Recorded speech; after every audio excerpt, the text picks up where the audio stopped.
အစားအသောက်ကောင်းတွေကိုရှာဖွေမှွေနောက်ပြီးစတဲ့ကျမအတွက်ဒီနေ့ဆိုင်လေးတစ်ဆိုင်တွေ့ခါရှိတယ်ရှင်တို့ပြရမယ်ဒီလားတခါလေးပြောထားမယ်သူ့ဆိုင်ကလေကျမလေးကြော်ညာကလည်းမရအောင်မုံလည်းလကားစားခဲ့ရတာမဟုတ်သဘောကျလို့မလို့ရှင်တို့ပြောပြတာဒါကကြတော့ကျမတို့လိုအညာသူတွေကိုတော်မုံတွေလည်းရကြိုက်ကြတယ်ဒီလားကိုတော်မုံတွေလည်းရစစ်စစ်ကိုစားကျင်တဲ့သူတွေဆိုလို့ရှိရင်ရွှေကိုင်းသူဆိုတဲ့ဆိုင်လေးရှိပါတယ်ဆိုင်ကကြီးမဟုတ်ပေမဲ့တက်ရဲ့လေးရှိတယ်ဒါကတော့ဒီနေ့မုံတူတူလိုက်စားပေးတယ်ညီမနဲ့အမနဲ့ပေါ့နော်သူ့ဆိုင်မှာမုံတွေမီနူ၃မျိုးရတယ်အဲ့ဒါပါလဲဆိုတော့ကြက်သားနဲ့ရတယ်ပြီးလို့ရှိရင်ငဖယ်စုပ်ကြော်နဲ့ရတယ်ကြက်အသေးမြင့်နဲ့ရတယ်ငဖယ်စုပ်ဆိုလို့ရှိရင်လေငဖယ်စစ်စစ်ကိုကြော်ပေးထားတဲ့ဥစ္စာလေးဆိုတော့စားလို့အရင်ကောင်းတယ်ကျမလေးသိလားအဲ့တပွဲကိုလေမနှဲကောင်အောင်စားခဲ့ရတာသိလားတပွဲဆိုလို့ရှိရင်အများကြီးပဲအဲ့ဒီအတုတ်ပြီးတဲ့အန်တီကလည်းအရန်သဘောကောင်းတယ်သိလား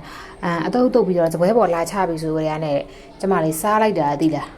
လုံးဝခေါင်းမဖော်နိုင်ပြီးတော့လေသိလားပြင်စရာလည်းမလိုဘူးသိလားပြင်စရာလည်းမလို့အဆက်အဟက်ကိုတဲ့ပြီးတော့မှထိမိနေရောပဲသူ့မှာထည့်ပေးထားတဲ့အချင်းပေါ့နော်အီဘီစားဖို့အချင်းလေးကကြတော့မုံလာပင်ပေါက်လေးတွေကိုအချင်းသိပ်ပေးထားတာပေါ့နော်အဲ့ဒါလည်းသူကြည့်ရတာကိုယ်တိုင်လုပ်တယ်နဲ့တူတယ်သိလားကျွတ်လေးနဲ့လေအရင်လည်းအချင်းမစူပန်းနဲ့စားလို့ကောင်းတယ်နောက်ဟင်းရည်ကကြတော့ဒီမှာတော်များဟင်းရည်ထည့်ပြီးဆိုလို့ရှိရင်ဟင်းရည်ကြီးတက်တောက်ကြီးတယ်မလေးနည်းနည်းပင်လေးတစ်မြင်လောက်ပဲပါတာသူကကြတော့အဲ့လိုမျိုးမဟုတ်ဘူး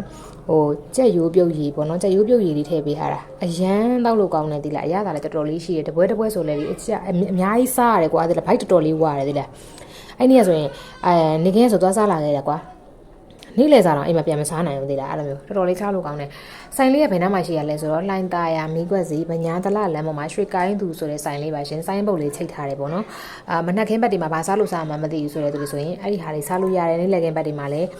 မိုးအေးနဲ့အပြင်ထွက်ပြီးတော့မုံမစားခြင်းဘူးဆိုလို့ရှိရင်လည်းဒလီလှမ်းပြီးတော့မှမှားလို့ရတယ်သူကဒလီစားပြီးလေးရှိရည်ဒီလားကျမသွားပြီးတော့မှအဲ့မှာသွားစားခဲ့တာရှင်တို့ပြတာဈေးနှုန်းကလည်းလေအရန်ချိုတာတယ်သိလားအဲ့မှာကြည့်အဲ့လိုဘရားကြော်လေးမပဲဘရားကြော်အကွင်းနေဆိုလို့ရှိရင်တကွင်းဟိုမှာ900ပဲပေးရတယ်သိလားအဲ့မှာလူတယောက်ဆိုလို့ရှိရင်အဲ့လိုဘရားကြော်2ကွင်းလောက်ရယ်